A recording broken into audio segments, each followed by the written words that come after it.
Selamat pagi pemirsa, selamat pagi juga para audiens yang saat ini sudah berada di Gria Persada Convention Hotel Bandungan bersama saya Nina Izwan. Inilah Sugeng Enjang Sedulur Spesial Talk Show Forum Koordinasi Teknis Deputi Bidang Pengawasan Pangan Olahan Badan POM Republik Indonesia dengan tema melalui sinergisme pemangku kepentingan ABG, Academic, Business, Government, Badan POM mendukung UMKM berdaya saing menuju Indonesia maju. Boleh berikan tepuk tangan yang meriah Bapak Ibu yang ada di sini. Wah. Sudah ada puluhan ribu audiens ya. Yang di rumah juga boleh loh tepuk tangan Bapak Ibu. Baik, kita akan berbincang tentunya ya pagi hari ini mengenai sesuatu yang sangat menarik tentunya. Ini khususnya juga untuk para pelaku UMKM. Jadi untuk para pemirsa di rumah, kalau Anda juga merupakan pelaku UMKM, Anda harus pastikan mengikuti acara ini sampai selesai nanti ya selama 1 jam ke depan. Dan tentunya bersama saya juga sudah hadir di Ballroom Gria Persada Convention Hotel pagi hari ini. Saya ingin perkenalkan dulu ada Kepala Badan POM Republik Indonesia Ibu Dr. Insinyur Penika Lukito MCP. Selamat pagi Ibu. Bukan selamat pagi nih, Sugeng Enjang Ibu.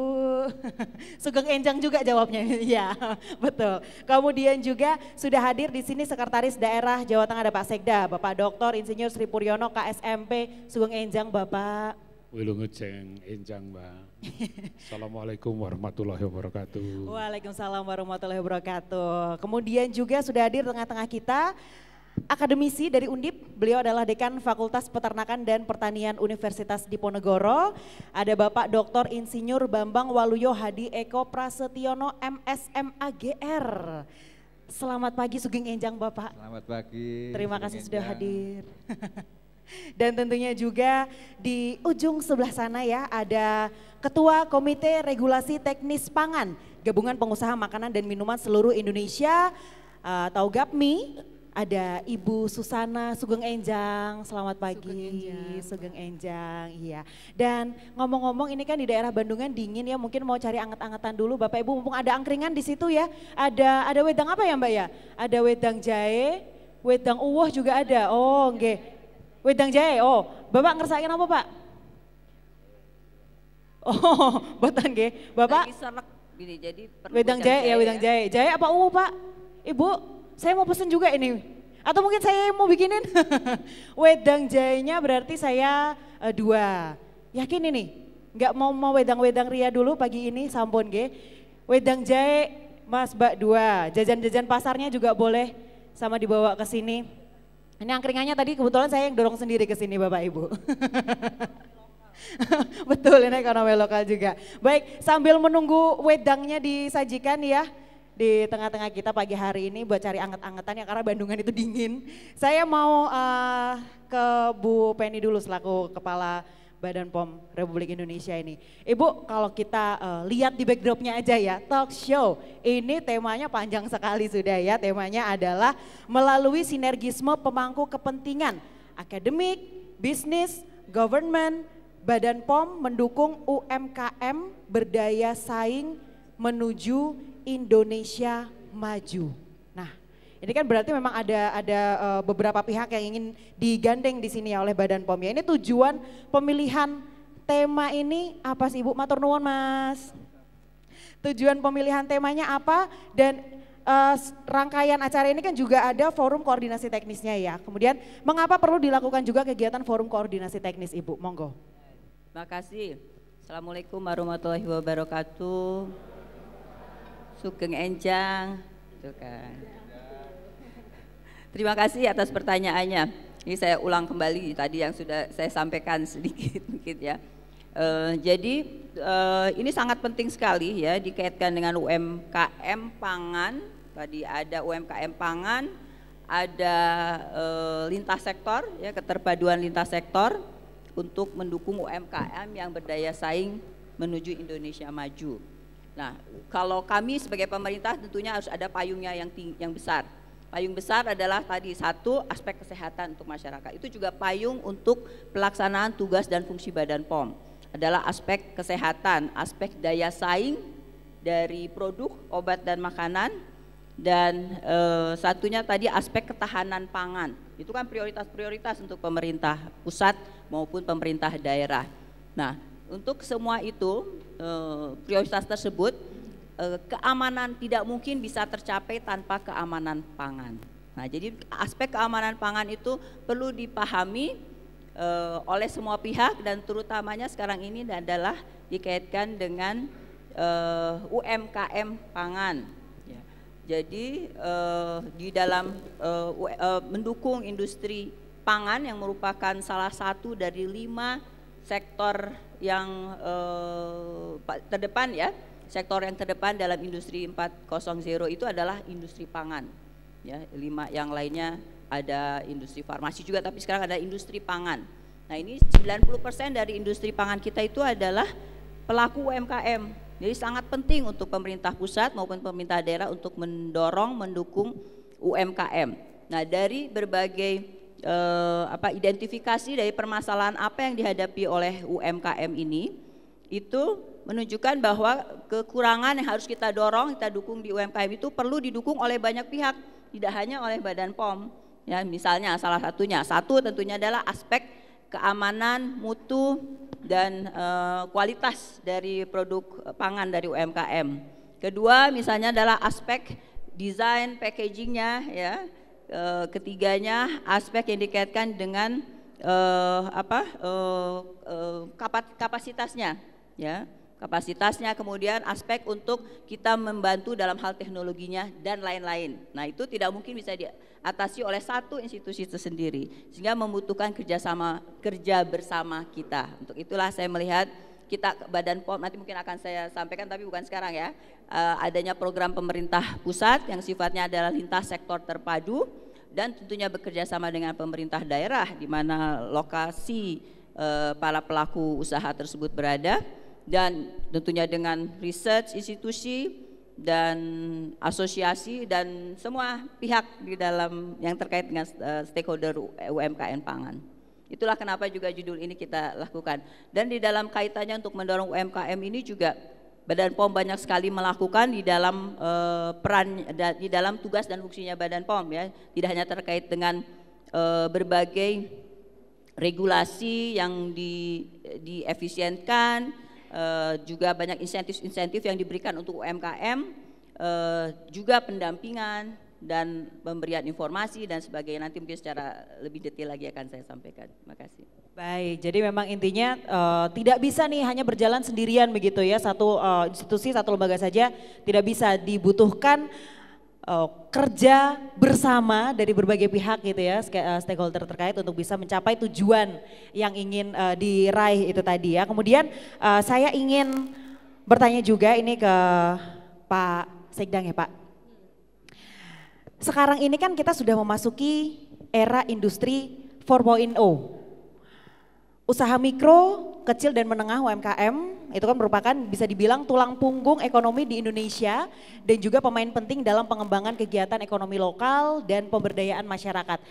Tapi seperti yang kita ketahui bersama juga bahwa kemampuan UMKM ini kan memiliki tantangannya tersendiri khususnya dalam hal pemanfaatan teknologi, terkait dengan teknologi yang memang kita masih banyak tahu juga masih sangat relatif rendah digunakan begitu ya. Pemanfaatan teknologi ini, padahal saat ini teknologi industri kan sudah memasuki era industri 4.0 di mana mesinnya ini juga sudah terintegrasi dengan internet atau Internet of Things gitu kan. Dengan adanya perkembangan revolusi industri ini tentunya berdampak juga bagi industri UMKM sebagai konsekuensi dari perkembangan era memasuki revolusi industri 4.0. Nah, terkait dengan hal ini, apakah dari Pak Sekdang sendiri dapat memberikan gambaran terkait kondisi UMKM pangan di Jawa Tengah dan juga tantangan dalam menghadapi era industri 4.0 ini seperti apa sih Bapak? Terima kasih Mbak Agustina ya. Nina aja Pak. Mbak Nina. Jadi saya ingin sampaikan mengenai gambaran umum dulu UMKM di Jawa Tengah. Dari tahun ke tahun UMKM di Jawa Tengah ini maju pesat. Dan tentunya ini sangat membantu, karena apa? UMKM itu tidak terpengaruh dengan krisis ekonomi. Ingat tahun 98 yang lalu, pada krisis ekonomi, UMKM kita tetap eksis. Karena apa? Karena tidak berbau dolar dan tidak berbau impor. Untuk itu saya sangat mendukung apa yang disampaikan oleh Bu Kepala Badan POM tadi, Dan acara ini justru yang saya tunggu-tunggu.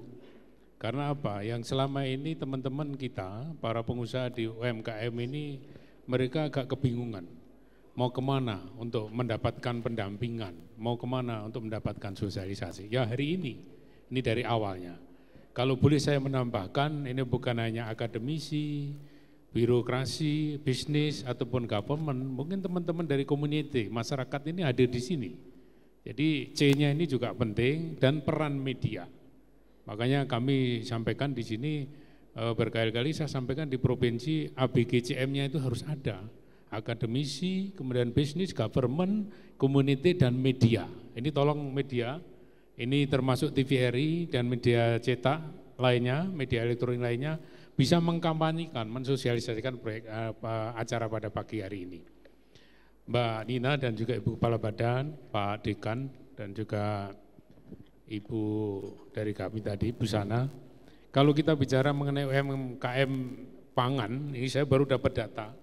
Ini data terbaru kami tahun 2018 yang lalu, itu jumlahnya 53.063 unit. Di tahun 2019 baru triwulan kedua, ini sudah 56.029 unit. Artinya sudah ada peningkatan yang luar biasa. Kemudian tenaga yang terserap tidak main-main ini, 214.000 orang lebih. Ini kan tadi di samping untuk kesejahteraan, untuk kecukupan, ketahanan, dan akhirnya pada daulat pangan, ini serapan terhadap tenaga kerja juga tinggi. Kemudian asetnya juga sangat besar, hampir 8 triliun untuk triwulan kedua, sampai dengan triwulan kedua tahun 2019 ini. Omset kita tumbuh hampir 4%. Nah tentunya dengan seperti ini Ibu Kepala Badan, Bu Dr. Beni, Ibu tidak salah kalau sering-sering ke Jawa Tengah untuk memberikan pemahaman sosialis seperti ini. Ya. Kemudian yang berikutnya, ini di Jawa Tengah ini namanya industri pangan dan juga kosmetik, kemudian juga herbal itu banyak. Kita bicara tentang pangan saja. Apa sih yang tidak ada di Jawa Tengah? Mau cari apa di sini ada. Cuma saja menurut dari Badan POM ini, beliau akan berikan pengawasan itu mulai dari pre-marketnya sampai ke post-marketnya. Ini luar biasa. Kalau tadi saya menyarankan mulai dari bahan baku itu harus dikawal. Ini dikawal jika ada teman-teman dari Badan POM atau Balai POM itu lengkap. Kami ini mengamati di sini baru ada balai dan 2 loka, Bu ya. Ya betul ya. Loka di Banyumas dan di Solo, kemudian di Semarang sendiri. Saya mengusulkan Bu selaku ini ya atas nama pemerintah provinsi ex-Karisdenan. Jadi nanti setelah Solo, Banyumas, kemudian Pekalongan, kemudian Semarang sendiri, Pati dan Magelang. Ini ex-Bakorwil karena kami sudah punya jejaring ada di sana. Kalau itu sudah, jadi teman-teman UMKM kami ini merasa lebih dekat. Kemudian beberapa persoalan yang disampaikan kepada saudara-saudara saya tadi dari UMKM, ini perizinannya Bu. Jadi perizinannya itu merasa masih panjang, kemudian kadang-kadang menurut dia itu ada biayanya yang menurut dia itu mahal, dia bilang. Kalau industri-industri kecil, industri rumah tangga, ini kan agak susah. Kemudian pemahaman tadi, sampaikan Mbak Tina tadi, mengenai itu revolusi industri 4.0 itu memang betul. Jadi di situ kan sudah ada jejaring secara online, kemudian digitalisasi. Tapi perlu ingat ya, 4.0 revolusi industri ini juga kita punya ini ya, sila kedua Pancasila itu kemanusiaan yang adil dan beradab. Kalau semua itu robotik dan digitalisasi, bagaimana nanti dengan nasib tenaga kerja? Padahal UMKM ini biasanya padat karya. Ini harus dipikirkan.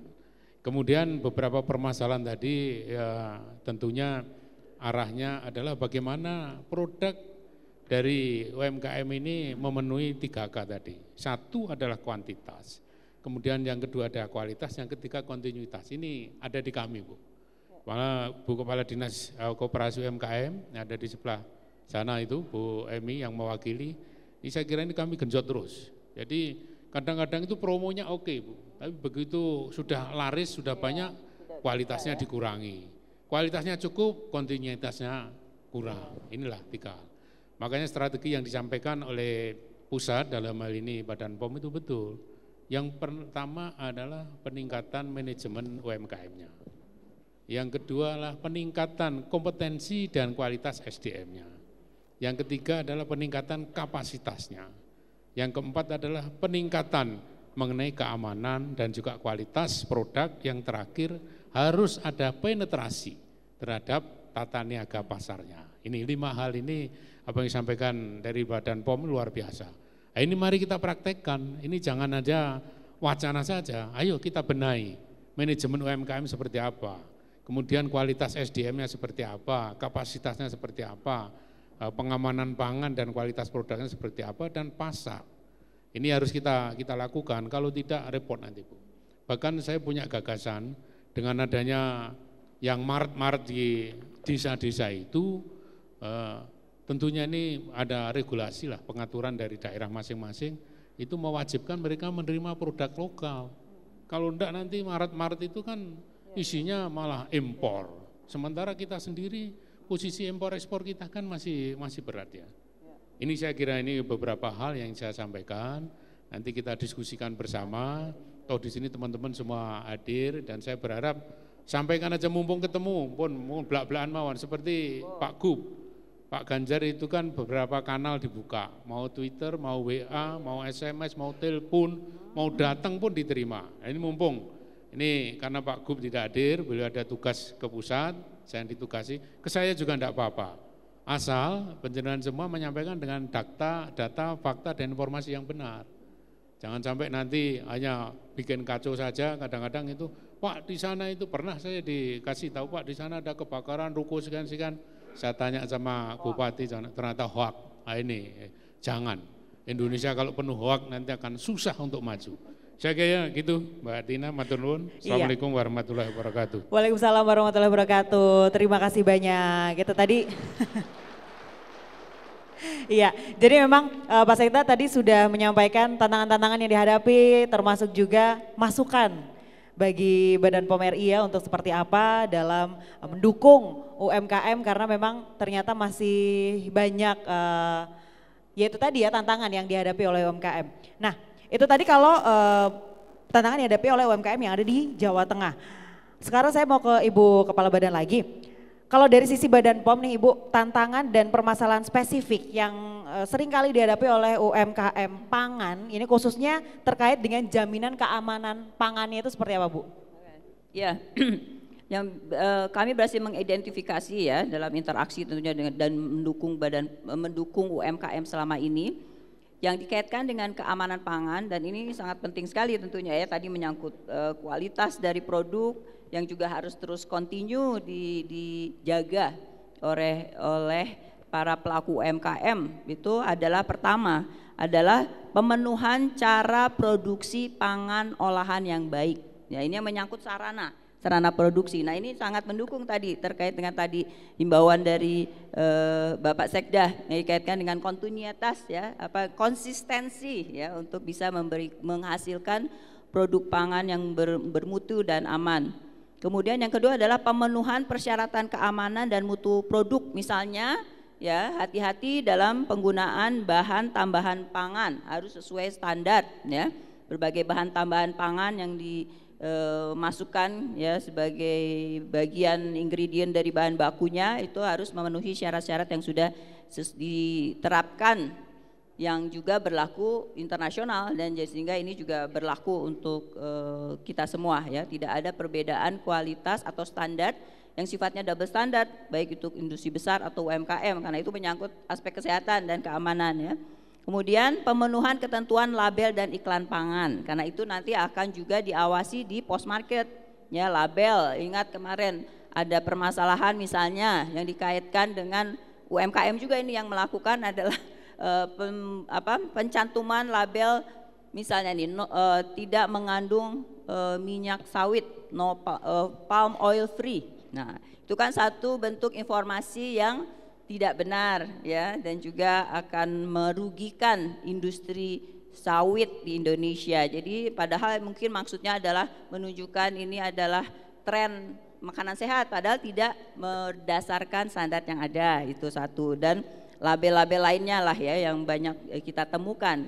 Kemudian ada juga berbagai regulasi yang dikaitkan dengan kewajiban penerapan program-program regulasi lainnya, misalnya program manajemen risiko, penerapan HACCP itu adalah aspek safety dari sarana dan sebagainya. Saya kira itu beberapa yang dikaitkan dengan keamanan pangan. Dan Badan POM bisa mendampingi, kalau tadi disampaikan oleh Pak Sekda, biaya registrasi mahal. Nah itu hati-hati Pak, bisa jadi itu menggunakan biro jasa.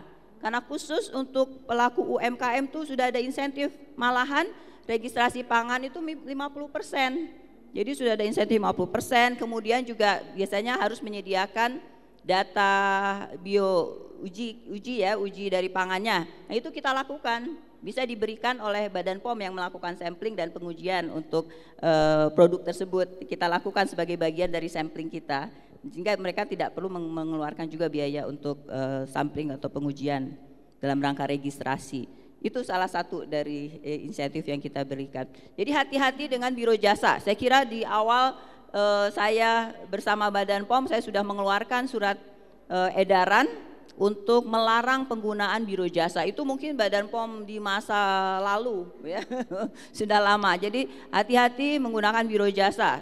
Kecuali ada tentunya ya aspek bukan biro jasa, mungkin ada asisten regulasi yang membantu mungkin ya dari industri tersebut atau pelaku usaha tersebut. Tapi bukan biro jasa pihak ketiga yang akan malah membebani, membuat harga lebih mahal, memperlama. Jadi hati-hati. Dan juga kedua, saya juga mendukung hati-hati dengan hoax. Ini nggak terlalu langsung terkait dan banyak sekali masalah hoax. Tapi betul hoax juga bisa mematikan pelaku usaha ya, yang mereka yang berkompetisi dengan cara tidak fair, menyebarkan berita-berita yang tidak benar, hoax-hoax terkait pangan itu sangat banyak dan diulang-ulang bertahun-tahun. Jadi jangan kaget dulu, cari informasi yang benar ke Badan POM dengan berbagai aksesnya kan, Badan POM benar atau tidak. Di sana sudah disediakan itu informasi dari Badan POM. Baik, jadi kalau misalnya dapat informasi dari tetangganya gitu ya, aduh, yang biasanya kan, biasanya kalau cuman dibilang katanya gitu aja udah langsung dipercaya begitu kan ya, jadi jangan percaya sama katanya gitu ya, langsung dicek kebenarannya dulu ke Badan POM, kalau misalnya mungkin dekat sama Balai Besar POM atau dekat sama Loka, bisa langsung menuju ke tempat tersebut ya, atau kalau tidak bisa diakses, kalau websitenya apa Bu, websitenya? Website POM.do www.pom.id ya, segala macam informasinya yang bisa diakses. Ada 1-500-533 itu bisa baik. telepon kontak langsung berhubungan dengan seseorang operator di seberang sana. 1-500-533 bisa www.pom.go.id atau bisa cek produk ya. Kalau mau cek produk, misalnya ada produk yang mencurigakan dan ada izin edarnya, masukkan izin edarnya, cek produk itu di POM, cek POM ya. Di aplikasi cek POM, cek POM. Oh ada aplikasinya ya? Ada bisa aplikasinya cek POM. Nah nanti itu lebih harusnya nanti dipaparkan. Oke baiklah, jadi sebenarnya memang sudah disediakan banyak cara-cara begitu ya, sudah dimudahkan sebetulnya aksesnya. Baik, saya mau tanya sekarang ke Gapmi nih, Bu Susana. Kita kan lagi membahas ini mengenai pelaku UMKM dalam menghadapi era Revolusi Industri 4.0. Kalau dari Gapmi sendiri selaku asosiasi pelaku usaha kan mulai dari pelaku usaha UMKM sampai perusahaan besar begitu ya. Kalau untuk gambaran UMKM pangan saat ini dengan dalam menghadapi era Revolusi Industri 4.0 ini seperti apa Ibu? Baik, terima kasih pertanyaannya Mbak. Iya. Pertama-tama mungkin kita perlu mengingat bahwa industri 4.0 itu sekarang mungkin identiknya dengan sesuatu yang mahal, otomatisasi, terlalu canggih. Padahal sebenarnya yang disebut dengan industri 4.0 tidak seperti itu. Bahkan kita bisa melihat sekarang tren penjualan online itu sudah banyak sekali UMKM yang berkiprah di sana. Jadi sebenarnya industri UMKM kita itu cukup maju. Mereka paham bahwa mereka bisa memanfaatkan platform tersebut. Bahkan tidak hanya dari sisi penjualan online-nya, tapi dengan adanya kemajuan teknologi 4.0 ini, mereka sudah bisa mencari kreativitas yang lebih, mulai dari desain produknya, desain kemasan, sampai penjualannya. Jadi mungkin dulu UMKM yang hanya bisa menjual lokal, sekarang bahkan bisa ke seluruh Indonesia, bahkan juga memudahkan ke luar negeri. Jadi dengan industri 4.0 ini bisa membuka kesempatan yang lebih luas bagi UMKM, dan mungkin sekarang belum semua memanfaatkan platform dan kesempatan 4.0 ini, dan bisa lebih didorong lagi bersama-sama. Tadi setuju sekali dengan pemaparan dari Ibu Kepala Badan, juga Bapak Sekda, bahwa ini butuh kerjasama ABG ya, akademik, government, dan bisnis untuk bersama-sama memajukan UMKM kita, membuat mereka terbuka lebih lebar lagi bahwa industri 4.0 ini juga kesempatan yang baik untuk mereka. Baik, jadi sejauh ini sudah cukup banyak yang memanfaatkan walaupun belum semua ya. Belum semua, tapi betul. mungkin nanti Dan proses masih, ya. Ya, masih proses dan masih bisa didorong lebih besar lagi. Masih bisa didorong untuk bisa lebih besar lagi, baik. Nah, kalau dari sisi akademisi nih, Bapak, Pak Bambang, dari sisi perguruan tinggi atau akademisi, bagaimana sih gambaran kondisi UMKM pangan terutama di wilayah Jawa Tengah dalam menghadapi era revolusi industri 4.0 seperti saat ini? Undip kan juga punya ini juga ya Pak ya, inkubator bisnis juga ya. Bagaimana Bapak? Ya, pandangan Anda? Assalamualaikum warahmatullahi wabarakatuh. Waalaikumsalam warahmatullahi wabarakatuh.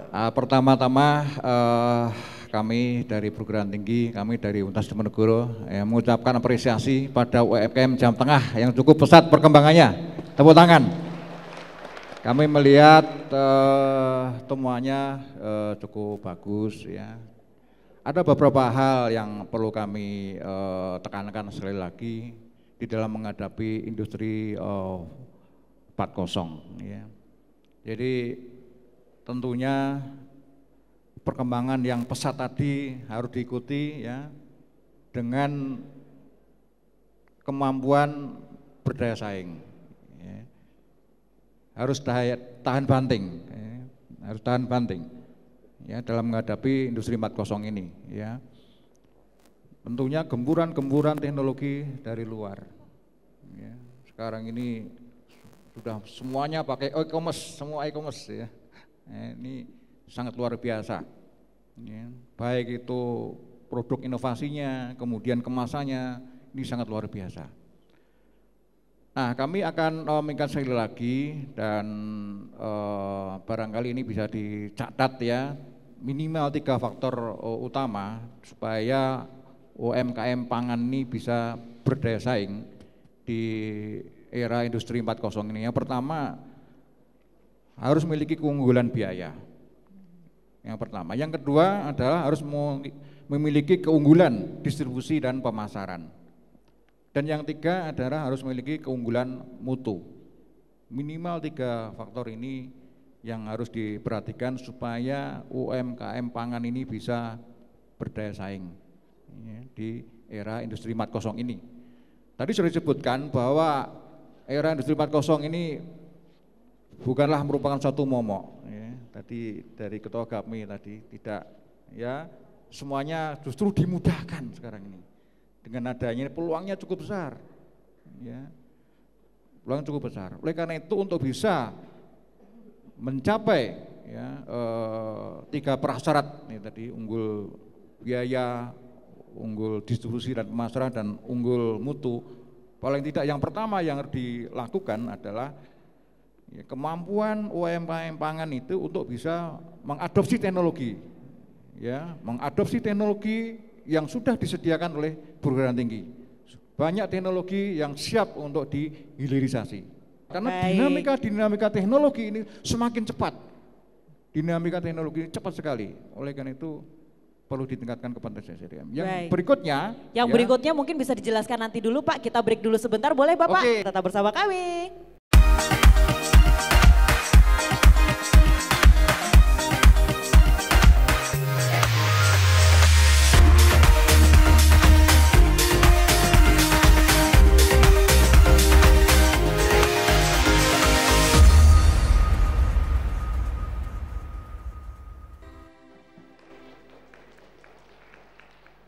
Iya, kita kembali lagi tentunya masih dalam Sugeng Enjang Sedulur Spesial Talk Show bersama dengan Badan POM Republik Indonesia.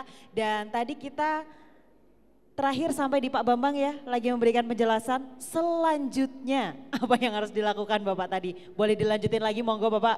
Ya, selanjutnya yang perlu diperhatikan untuk pengembangan UMKM pangan yang berdaya saing adalah bagaimana memperluas jaringan usaha, networking. Ini penting sekali, ya, bermitra. Jangan alone, jangan sendiri, ya. Jadi kalau ada pertemuan seperti ini mungkin kita bisa berdiskusi, ya, dan mungkin nanti ketemu dengan pengusaha-pengusaha besar, kita bisa membuat kemitraan, ya, dan jaringan usaha. Itu juga penting sekali. Nah, yang tidak kalah pentingnya kalau sudah memiliki kemitraan, misalnya naik mutu, karena mutu ini bersifat positioning, ya, terhadap produk itu sendiri, ya.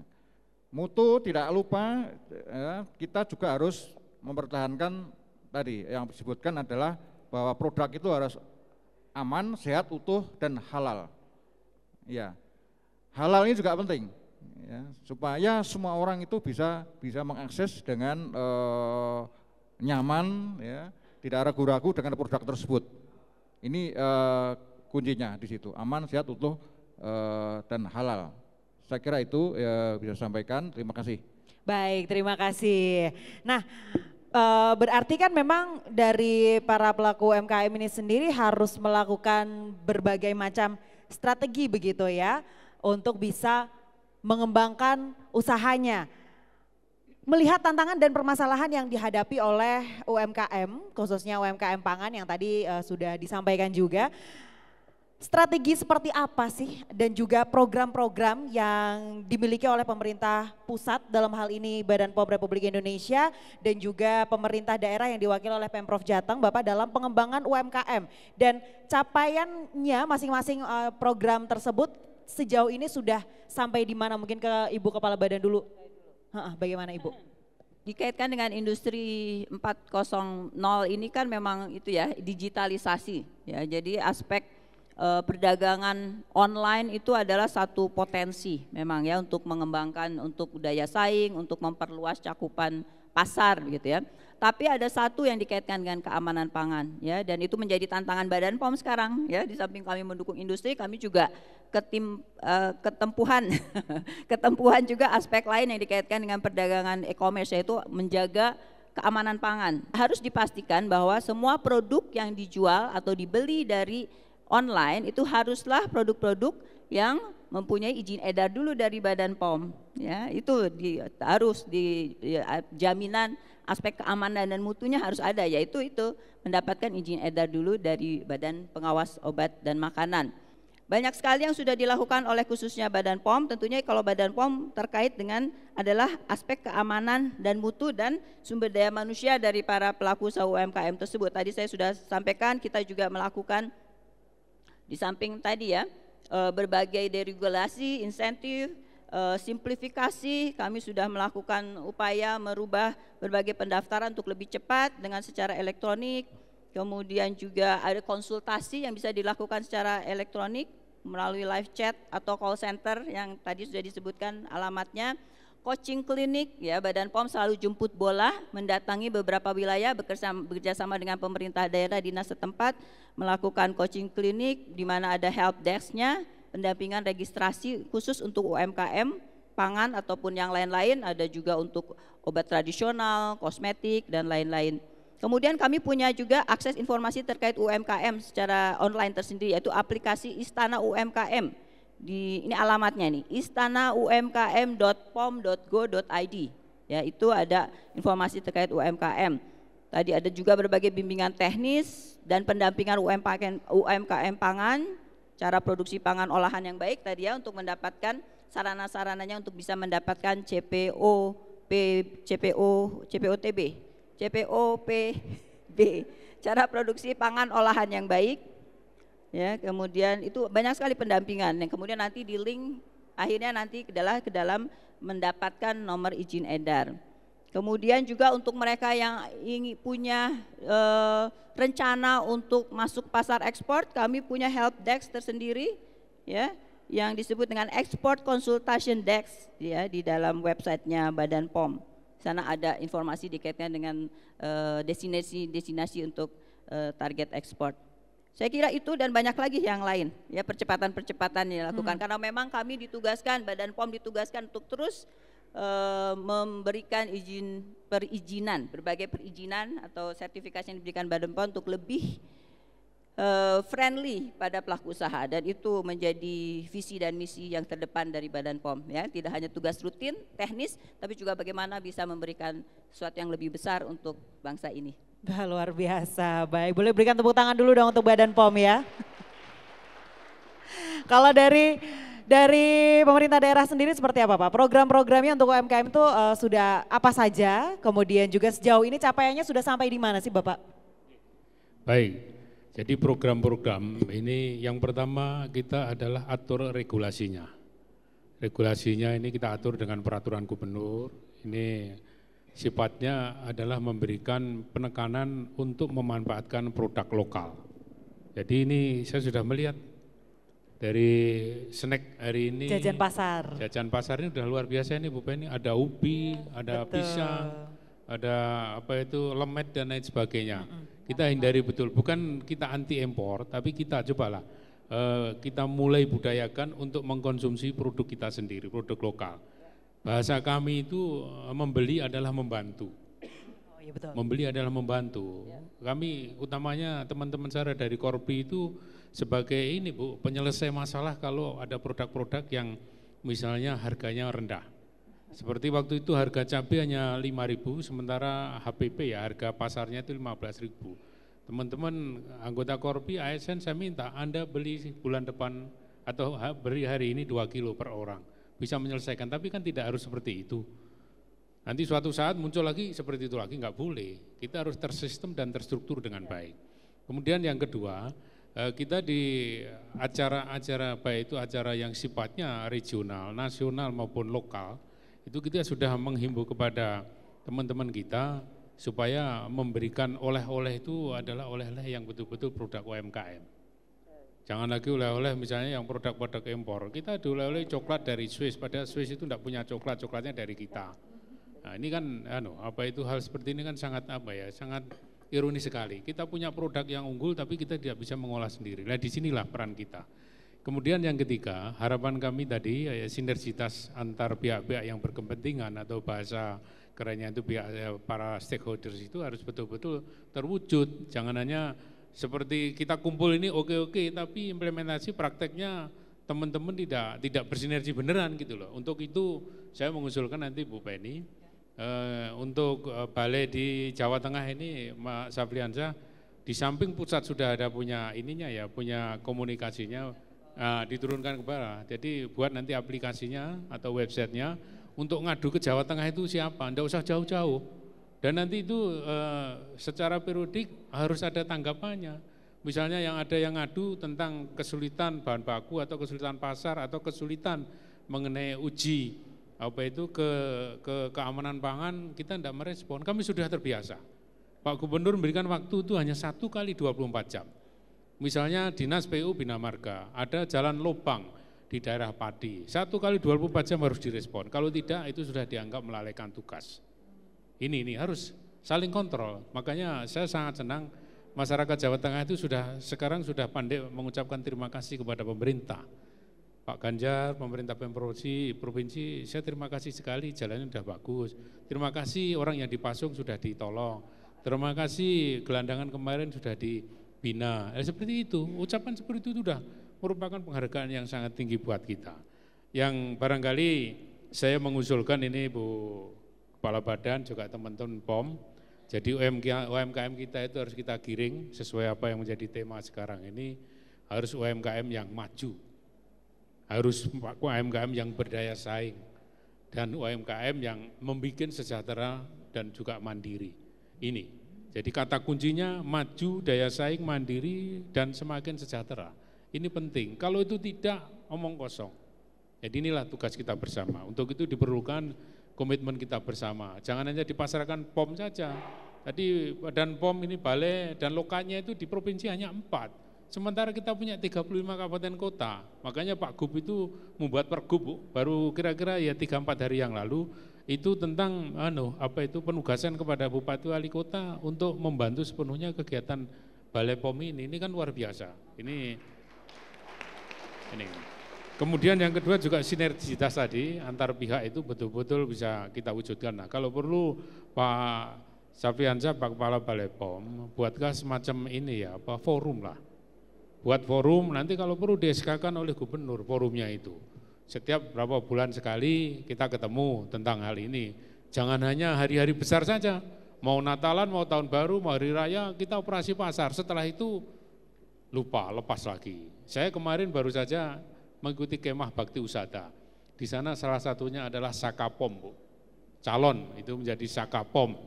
Itu saya lihat di sana adik-adik sudah pandai menjelaskan kepada saya, Pak, ini adalah makanan dengan zat pewarna yang tidak sehat. Pak, ini makanan yang tidak sesuai dengan standar baku untuk dimakan. Dia menjelaskan kepada kita. Ya, cara-cara seperti itulah cara yang bagus. Kemudian yang tidak kalah penting yang keempat, untuk menuju UMKM yang maju mandiri tadi, ini perlu pendampingan.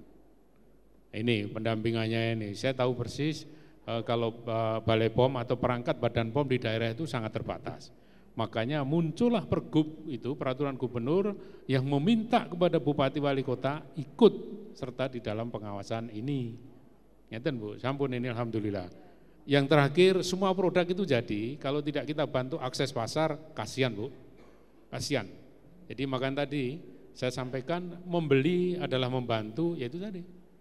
Standar kualitasnya oke, kalau kita tidak beli, waduh sangat disayangkan lah. Makanya ini menjadi contoh pada teman-teman, besok lagi tidak usah yang bau-bau impor lah. Ini pisang kita, pisang kepok, ini pohong medok, gitu. Ini punya kita semua ini. Terima kasih Pak Bupati Semarang, Pak Wakil, Mas Ngestu. Ini penjelasan luar biasa ini. Bikin himbauan, kalau Bupati Semarang, ini kan di tempat wisata. Di sini kan ada terkenal itu makanan yang di Bandungan itu ada sego jagung, Bu. Mungkin Bu Penny perlu sego jagung, ada getuk. Tadi pagi mungkin bisa sarapan sego jagung dengan gereh sama gudangan, luar biasa. Itu makanan sehat itu. Ini kalau buat edaran seperti itu, hotel-hotel juga begitu. Hotel tidak usah bikin nyajikan apel impor lah. Kita punya apel Malang kalau tidak punya kita. Kita punya manggis, kita punya di sini apokat itu luar biasa. Apokat paling top di Indonesia itu apokat di Bandungan sini. Paling top, minta promosikan Pak Ngestu ya. Luar biasa. Jadi kalau kita tidak menghargai negeri sendiri, kapan lagi? Akses pasar. Ini nanti kalau ini tolong Bu Kepala Dinas ya Mbak Emi, Dinas Perindak KOP itu harus membantu UMKM ini. Tadi mau saya ajak sebenarnya Perindak KOP ini, Perindak Perindustrian Perdagangan, dia harus memberikan akses pasar. Dan semua produk ini sudah masuk di dalam ini Bu, si One Village One produk kita, 35 kabupaten kota itu potensinya sudah kita ungkap semua. Di sini juga hadir tentunya ada Wakil Bupati Semarang, Bapak Ngesti Nugraha SH. Selamat pagi Bapak. Baik, tadi seperti yang sudah disampaikan juga sama Pak Sekda, kan perlu pendampingan juga nih UMKM, perlu didampingi. Nah kalau program dari Kabupaten Semarang sendiri untuk para pelaku UMKM khususnya pangan, di sini programnya seperti apa dan sama juga sejauh ini capaiannya sudah sampai di mana sih Pak kalau di sini? Pendampingan yang diberikan juga seperti apa? Bapak silakan. Ya terima kasih, izin Pak Sekda. Sedikit saya menyampaikan Assalamualaikum warahmatullahi wabarakatuh. Yang pertama, para narasumber, kami mohon izin, karena Pak Bupati tidak bisa secara pribadi, berada acara di luar kota. Yang kedua, bahwa di Kabupaten Semarang ini terkenal dengan Intan Pari, industri, pertanian, dan pariwisata. Tentunya kami mengucap terima kasih bahwa kegiatan ini ada di Kabupaten Semarang, di Bandungan ini, bahwa dengan ada Intan Pari ini tentunya di Kabupaten Semarang dengan dukungan dari provinsi, dari Pak Gubernur maupun dari pemerintah pusat, alhamdulillah sekarang ini kita di Kabupaten Semarang untuk pariwisata ini baru berkembang pesat-pesatnya. Ya, ada penataan kawasan Bandungan, ada juga penataan kawasan Rawapening, Bukit Cinta, dan juga yang lainnya, baik itu untuk tempat-tempat pariwisata yang swasta, ada Semilir, ada Salok, dan sebagainya. Ini sangat membantu pemerintah daerah dalam rangka untuk bekerja sama terkait dengan market kaitannya dengan UMKM yang di Kabupaten Semarang. Perlu kami informasikan bahwa di Kabupaten Semarang ada sekitar 11.400 pelaku UMKM. Ini sangat luar biasa besar. Dan dari pemerintah daerah kita melakukan pembinaan, pendampingan, dan juga kaitannya dengan perizinan, ini juga kita permudah. Dan juga kaitannya dengan bahan baku, ini kita selalu komunikasi dengan UKM Center maupun koperasi UMKM di Kabupaten Semarang juga sudah terbentuk. Dan juga kaitannya dengan regulasi, ya terima kasih Pak Sekda, sama di Kabupaten Semarang juga ada peraturan Bupati yang meminta kepada para kepala SKPD untuk rapat-rapat ini untuk snacknya juga dari produk-produk UMKM. Kemudian juga di acara-acara seremonial juga kita sering senantiasa menggunakan produk-produk UMKM, termasuk ada satu unggulan juga yaitu di Kabupaten Semarang melalui PDAM bersama dengan pihak swasta, ini ada produk air mineral Sukabila. Jadi kalau kita datang di satu acara di desa, kalau nanti di situ ada air Sukabila dan ada air mineral yang lain tidak kita ambil, yang kita minum adalah air Sukabila. Ini juga sebagai untuk promosi kepada masyarakat. Yang terakhir kaitannya dengan permodalan, ini program pemerintah daerah, walaupun jumlahnya belum besar, kami menitipkan uang di BKK Jateng, walau jumlahnya belum besar, baru sekitar 5 miliar. Kita mencoba untuk usaha yang sangat kecil, mungkin ada yang jualan lotek, ada yang gorengan dan sebagainya. Ini kita beri kredit 2 juta rupiah setiap orang, tanpa agunan, tanpa potongan. Ini agar nantinya mereka cepat bangkit dalam rangka untuk mengembangkan usahanya. Banyak sekali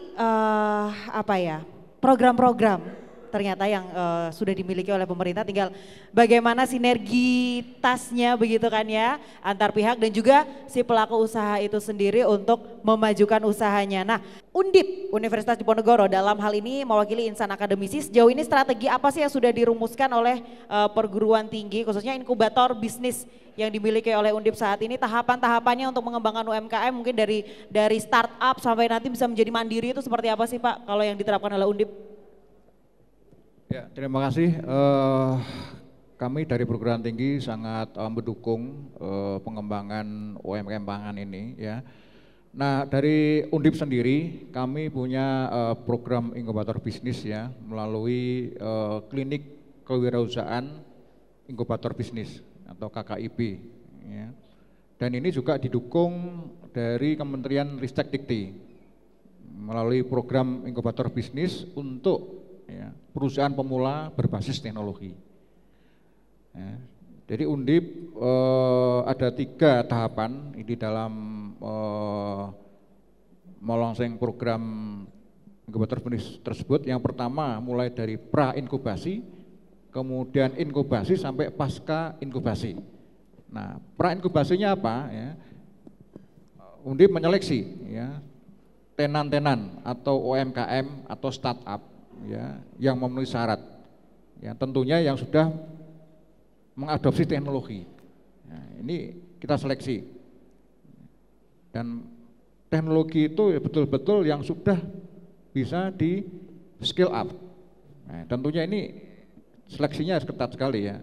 Nah, yang kedua ya, paling tidak 10% ya, dia memiliki modal awal dari usulan yang disampaikan. Programnya lewat program PPBT tadi, perusahaan pemula berbasis teknologi, itu sekitar 300-400 juta ya, paling tidak sudah punya 10% itu modal di rekeningnya itu. Artinya mereka sudah bergerak, sudah betul-betul startup. Yeah. Nah, itu yang akan diseleksi.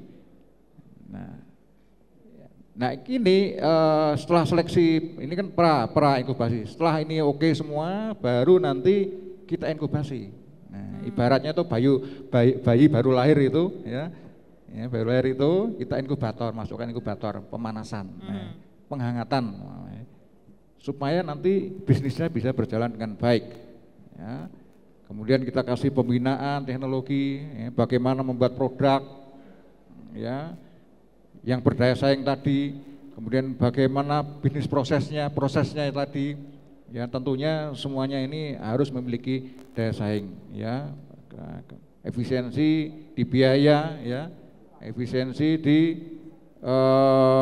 pemasaran, ya, biaya proses pemasaran dan sebagainya pakai digitalisasi tadi, ya. Kalau kita nggak pakai digital ya udah akan tidak efisien, contohnya seperti itu. Kita bina sampai kita bina cara pengelolaan keuangan yang baik, pembukuan yang baik. Nah ini, ya, kemudian sampai dia memasarkan, ya, memasarkan kita bina. Nanti kita akan lanjutkan lagi perbincangan kita, tentunya tetap bersama kami dalam Sugeng Enjang Sedulur Special Talk Show bersama Badan POM RI.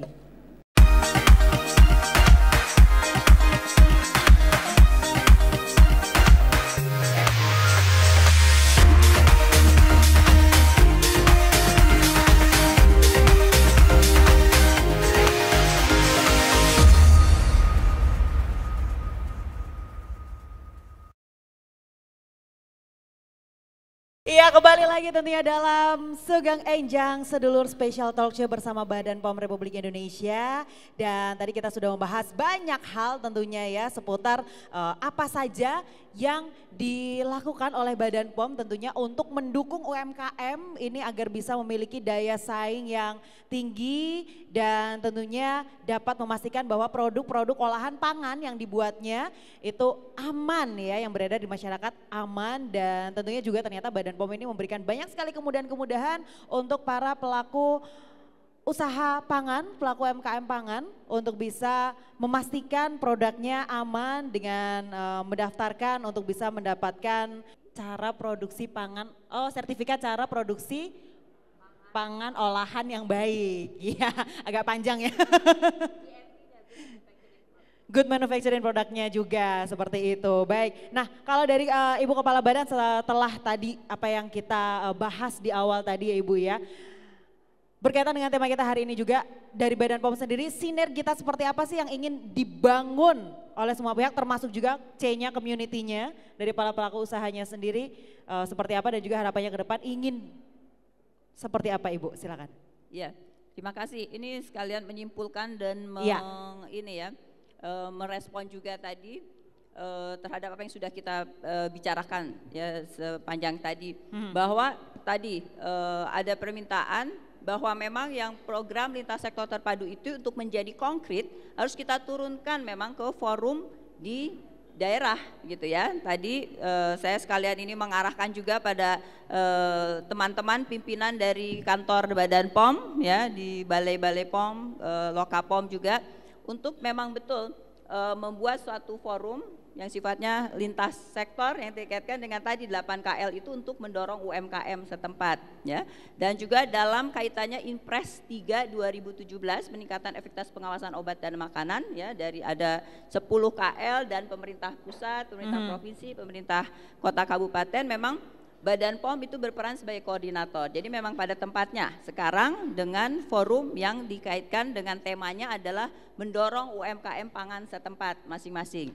Nah, salah satu konkretnya adalah bagaimana kita, konkretnya nih nanti banyak temanya yang bisa dikembangkan. Salah satunya yang ada dalam pikiran saya adalah yang sudah juga berkembang di beberapa tempat, adalah bagaimana mendorong kuliner pangan setempat tadi ya, untuk menjadi produk yang bisa diekspor. Ya, contohnya adalah yang ada di Payakumbuh ya, dari Balai Padang ya, ya itu ada di Payakumbuh, ada hadir IKM Sentra Rendang di Payakumbuh ya. Jadi UMKM untuk menjadi produk pangan yang ekspor itu kan tentunya membutuhkan sterilisasi dengan teknologi tinggi. Apa istilahnya teknologinya?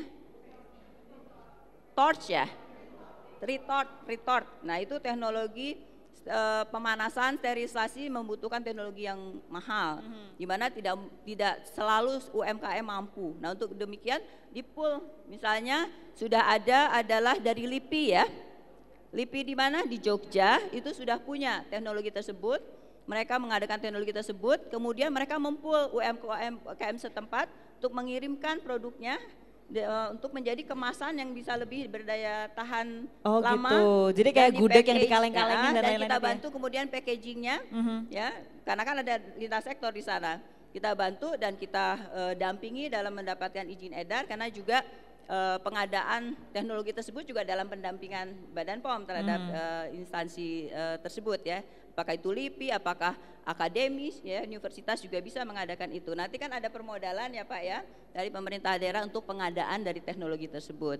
Nah ini kita dorong UMKM tersebut sehingga menjadi produk dalam kemasan package yang lebih lama bisa diekspor, apakah ekspor ke wilayah lain atau bahkan mungkin ekspor ke luar negeri. Itu sebetulnya konkret. Sekarang kerjasama itu pemerintah kemudian menetapkan mana industri apa yang akan dijadikan ya target misalnya kerjasama ini gitu ya. Apakah itu kalau di sini mungkin lumpia atau apa makanan apa lagi yang untuk bisa menjadi produk ekspor. Saya kira itu adalah kegiatan konkret yang bisa dilaksanakan untuk setiap wilayah masing-masing. Oh baik, kalau dari Pak Sekda sendiri seperti apa Bapak? Apa yang disampaikan Bu Kepala Badan tadi, kalau di Sumatera Barat itu sudah rendang untuk diekspor dan itu sudah diberikan ini ya treatment itu supaya bisa tahan lama. Kami sate ambal itu sate ayam itu sudah ada, kemudian Banteng Presto sudah ada, bahkan garang asem Kudus itu pun sekarang sudah ada. Oh iya ya Pak ya, ya sudah ada. Kita tinggal ini aja mempromosikan pasar itu. Kalau rendang itu sudah menjadi makanan global ya, internasional mengakui rendang itu memang favoritnya. Untuk itu pada kesempatan ini karena fokus kita pada sinergitas, saya menyarankan ini bentuk konkret nanti ya, sinergitas antara pusat, daerah, dan kabupaten, provinsi kabupaten. Nanti Pak Bupati ada, saya di sini mewakili, nanti Mas Afriansyah mewakili pusat. Itulah forum nanti yang akan kita bentuk. Sinergitas antar sektor. Ini kan bahan bakunya kan banyak dari pertanian, perkebunan, dan juga peternakan. Ini harus ada. Jangan sampai kita butuh kualitas apa itu si sayuran yang nomor satu, produknya seadanya saja karena di hulunya tidak diperhatikan. Kemudian sinergitas antar ilmu, itu akademisi, nanti Mas Bambang akan nyampaikan.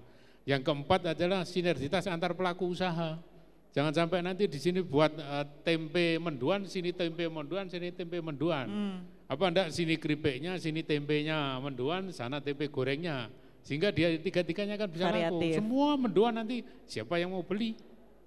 Nah, kemudian yang terakhir adalah sinergitas untuk prospek pasarnya. Ini tadi yang saya sampaikan. Kalau Sumatera Barat rendang sudah oke, kenapa Jawa Tengah tidak lumpia, bandeng, kemudian sate ayam ambal tidak bisa mendunia? Ya ini PR kita. Oke.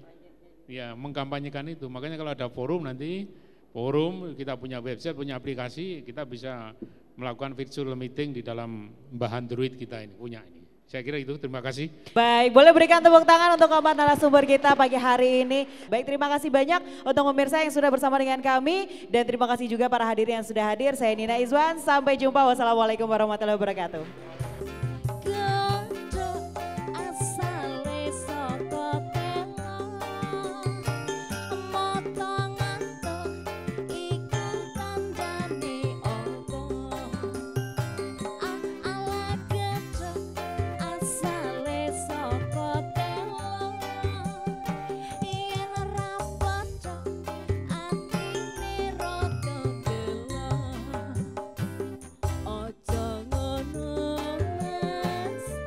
Ojo